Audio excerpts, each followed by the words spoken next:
وہ مجھے کہتا تھا کہ یہ اس کا یہ پرزہ خراب ہے, فلاں شاپ سے خرید لیں, وہ اچھے ریٹ پہ دیتا ہے.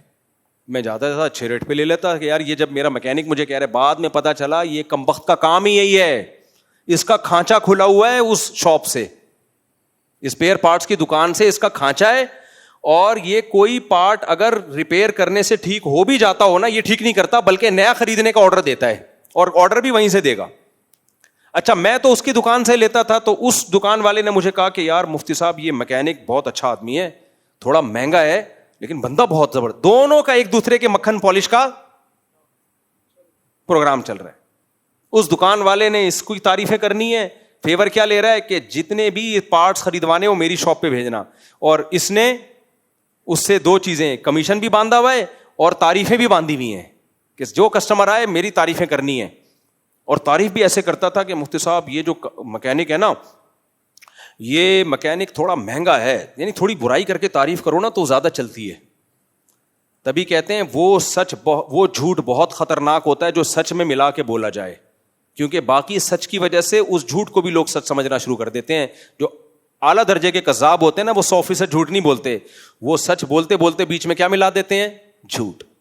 تو تھوڑی برائی کرتا اس میکینک کی, یار یہ بندہ تھوڑا اچھا, وہ میکینک بد اخلاق بھی بہت تھا, بدتمیز بھی بہت تھا, تو یار یہ مفتی صاحب ہے تو بڑا بدتمیز اور تھوڑا مہنگا بھی ہے لیکن کام.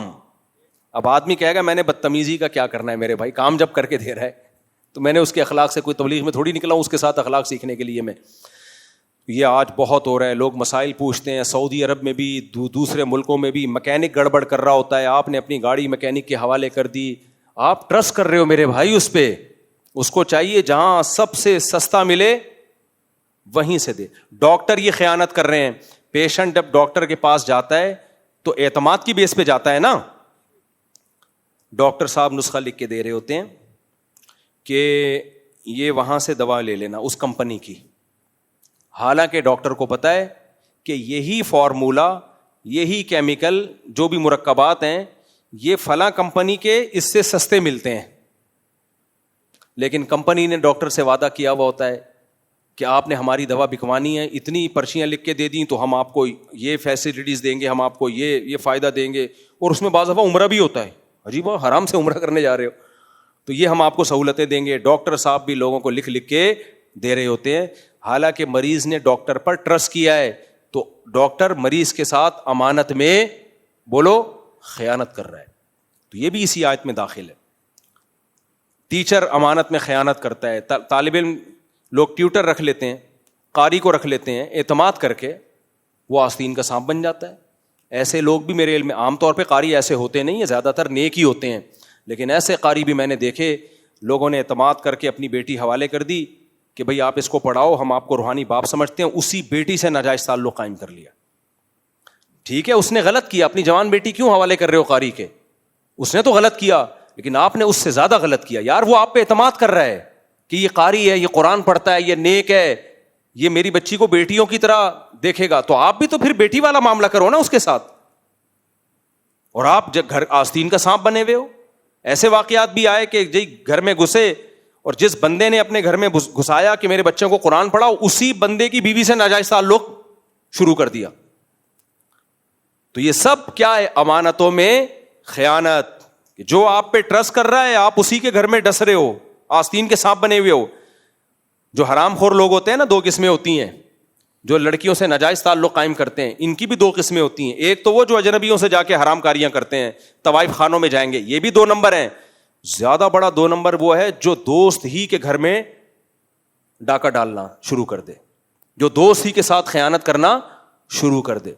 میرے پاس جب واقعہ آتا ہے نا, اللہ نہ کرے, زیادہ تر ایسا نہیں ہوتا الحمدللہ, خیر غالب ہے, کہ بھابھی کا دیور سے چکر چل رہا ہے, بہت افسوس ہوتا ہے. یار دیور جو بھائی ہے وہ تو محافظ ہونا چاہیے نا اپنے بھائی کا.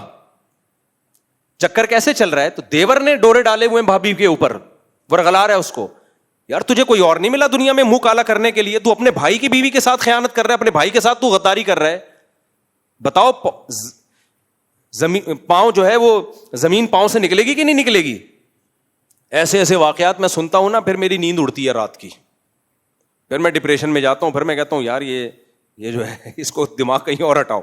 غصہ اتنا آتا ہے, آدمی چاہتا ہے گلا دبا دو اس کا. ایسے واقعات بھی آئے ہیں کہ بھابھی صاحبہ کا چکر تھا, پتہ چلا کس کے ساتھ ہے, دیور کے ساتھ. تو دیور ڈورے ڈال رہا ہے اور پھر بھابھی کا بھی آنکڑا ہو گیا. پردہ وردہ تو آج کل سوسائٹی میں ہے نہیں. یار تو طوائف خانے چلے جاتا, منہ کالا کرتا طوائفوں کے ساتھ, لڑکیاں بہت ہیں منہ کالا کرنے کے لیے, بہت ہیں لڑکیاں, دفع ہو جاتا وہاں پہ. تو کس سے معاملہ کر رہا ہے؟ اپنے بھائی کے ساتھ خیانت کر رہا ہے تو.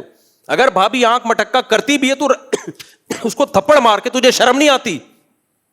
تو میرے بھائی کی بیوی ہو کے اس کے ساتھ غداری کر رہی ہے. تو یہ بہت, یہ بھی سب کیا ہے؟ امانتوں میں خیانت. بھائی تو اعتماد کرتا ہے, یار میرا بھائی ہے, میری بیوی کو بھابھی سمجھے گا, اس کو احترام والا رشتہ رکھے گا. وہیں آپ ڈاکہ ڈال رہے ہیں. سسر بہو کے ساتھ ہو جاتا ہے, آدمی اعتماد کرتا ہے اپنے والد پر کہ میرا والد ہے, یہ میری بیوی کو بیٹیوں کی طرح سمجھے گا. میں بار بار کہہ رہا ہوں, نارملی ہماری سوسائٹی میں ایسا ہوتا نہیں ہے, بدگمان نہ ہو, لیکن 1000 یا 100 میں ایک واقعہ ہو جاتا ہے تو اس پہ انسان کانپ اٹھتا ہے کہ یار وہ تو قابل اعتماد ہیں, وہی امانت میں خیانت کرنا شروع کر دے. تو یہ بہت, ایک دفعہ یاد ہے ہمارے پاس کیس آیا, ایک لڑکی رو رہی تھی. وہ کہتی ہے کہ مفتی صاحب بتاؤ بھائی بہن کے محافظ ہوتے ہیں یا نہیں ہوتے؟ میں نے کہا ہوتے ہیں, بھائی تو بہنوں کی عزت کی خاطر جان دے دیتا ہے. اس نے کہا میرا بھائی مجھ پہ غلط نظریں ڈالتا ہے. کیا دل پہ چھرے چلیں گے کہ نہیں چلیں گے؟ اور وہ خود کہہ رہی ہے بھائی تو بہنوں کے لیے عزت کے لیے جان دے دیتے ہیں. جو عزت کے لیے جان دیتا ہے وہی غلط نظروں سے دیکھ رہا ہے. یہ سب امانتوں میں خیانت کی نظیریں ہیں کہ جس پہ آپ ٹرسٹ کرتے وہی قابل اعتماد نہ نکلا, وہی سانپ بن کے آپ کو ڈسنا شروع کر دے. تو اللہ قرآن میں کیا کہتا ہے؟ والذین ہم لاماناتہم, ایمان والے ایسے نہیں ہوتے, جب ان پہ کوئی ٹرسٹ کرتا ہے تو وہ عملاً دکھا دیتے ہیں کہ ہم واقعی قابل اعتماد ہیں. وزیرستان وغیرہ میں اور یہ جو KPK کے علاقے ہیں نا, ان میں بھی بڑی مثالیں دی جاتی ہیں کہ ہمارے گھر میں اگر ہمارا دشمن بھی پناہ لینے کے لیے آ جائے, ہمارے شاگرد ہیں بہت سارے وزیرستان کے, جب یہ واقعات مجھے سناتے ہیں تو جیسے یہ بغیرتی کے واقعات سن کے میں ڈپریشن میں آتا ہوں نا, یہ والے واقعات سن کے وہ ڈپریشن کیا ہو جاتی ہے؟ ختم. یار غیرت مند بھی ہیں. ہمارے ایک شاگرد نے بتایا کہ مفتی صاحب ہمارا کوئی جانی دشمن ہو نا, اگر ہمارے گھر میں آ جائے پناہ لینے کے لیے, ہم کٹ جائیں گے, مر جائیں گے, اس کو قتل نہیں ہونے دیتے دشمن کے ہاتھوں. کیوں بھائی؟ ہم نے ایک دفعہ اپنے گھر میں گھسا لیا نا, تو اس نے ہم پہ ٹرسٹ کیا ہے نا کہ یار وہ دشمنی اپنی جگہ, وہ بعد میں لڑتے رہیں گے. یا تو گھساتے نہیں اس کو, لیکن جب چوکھٹ پہ آ گیا اس کو گھر میں ہم نے اجازت دے دی, تو اب یہ 2 نمبری نہیں ہوتی کہ آیا ہوا اشارہ کر کے اس کو مروا دو. نا دشمنی ہے تو دشمنی. یہ نہیں ہو سکتا کہ لیبل ہم یہ لگائیں کہ ہم تمہیں پناہ دے رہے ہیں اور ادھر سے دشمنی کر رہے ہوں. تو اور یہ حدیث سے ثابت ہے. دیکھو نبی صلی اللہ علیہ وسلم نے فتح مکہ کے موقع پہ کچھ کافروں کے بارے میں حکم دیا تھا, ان کو جہاں پاؤ قتل کر دو, جہاں پاؤ قتل کر دو. وہ بہت بڑے ظالم تھے. انہی میں سے ایک چھپ چھپا کے کہیں نبی صلی اللہ علیہ وسلم کے پاس آ گیا اور آپ کی خدمت میں بیٹھ گیا. آپ صلی اللہ علیہ وسلم چاہتے تھے کہ ان کو قتل کر دیا جائے. یعنی آپ کا ان پہ اتنا زیادہ غصہ تھا نا, انہوں نے ایسا کیا تھا کہ آپ کیا چاہتے تھے, ان کو قتل کر دی. لیکن وہ سامنے آ کے بیٹھ گئے. تو جب مجلس ختم ہوئی تو آپ نے صحابہ سے پوچھا کہ تم نے ان کو قتل کیوں نہیں کیا؟ تو صحابہ نے کہا کہ یا رسول اللہ آپ آنکھ سے اشارہ کر دیتے. بہت اہم حدیث ہے, اللہ کرے یہ اخلاق ہمارے اندر بھی آ جائیں. یہ آیت کا مفہوم میں بیان کر رہا ہوں, لِأَمَانَاتِهِمْ, امانتوں کا خیال کرتے ہیں, اس کا مفہوم آپ کی سمجھ میں آ جائے. تو نبی سے صحابہ نے کیا فرمایا کہ یا رسول اللہ اگر آپ چاہتے تھے کہ اس کو قتل کر دیا جائے تو آپ ہمیں آنکھ سے بولو اشارہ کر دیتے. آپ نے فرمایا ما کان لنبی ان تخون عینہ, کسی نبی کی یہ شان نہیں ہے کہ ان کی آنکھ خیانت کرے.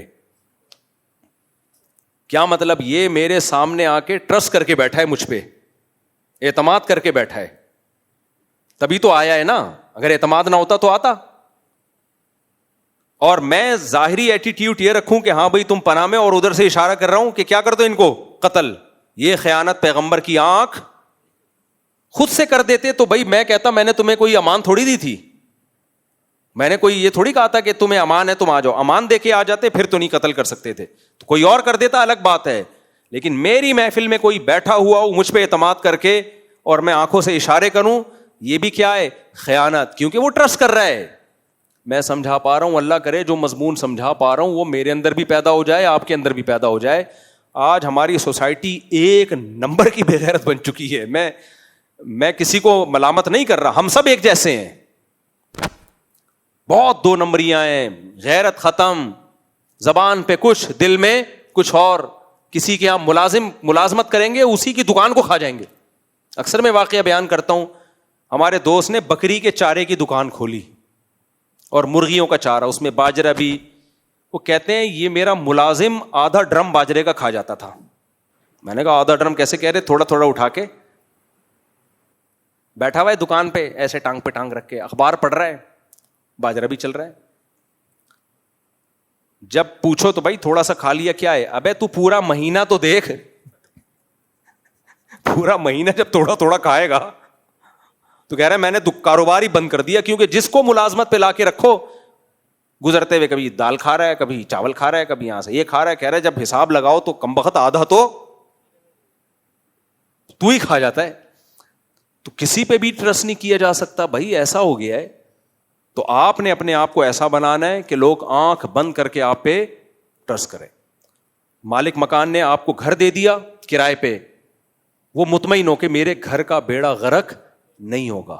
ہمارے ایک دوست سے جب کسی کو گاڑی یا بائک دیتے تھے, کہتے تھے اپنی سمجھ کے استعمال کرنا. لوگ تو کہتے ہیں نا پرائی کی سمجھ کے استعمال کرنا, تو تھوڑا تمیز سے کہ بھی پرائی گاڑی ہے.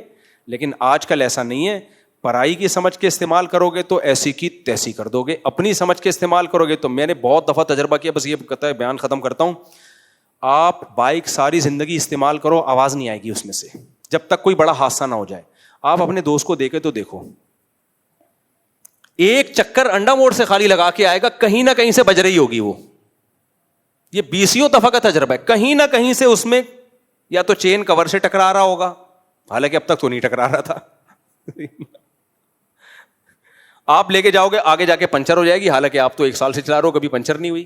لیکن اب پتہ نہیں کیا کر کے آیا ہے, ادھر گئے پنچر, کہیں سے آواز آ رہی ہے, کہیں سے بریکوں میں مسئلہ ہوا ہوا ہے, کلچ وائر ڈھیلی ہو گئی, کچھ نہ کچھ ہوگا. بڑا چور ہے تو بڑا کام نکلوائے گا, ورنہ چھوٹا موٹا تو کچھ نہ کچھ گاڑی دے دو وہ بجنا شروع ہو جائے گی.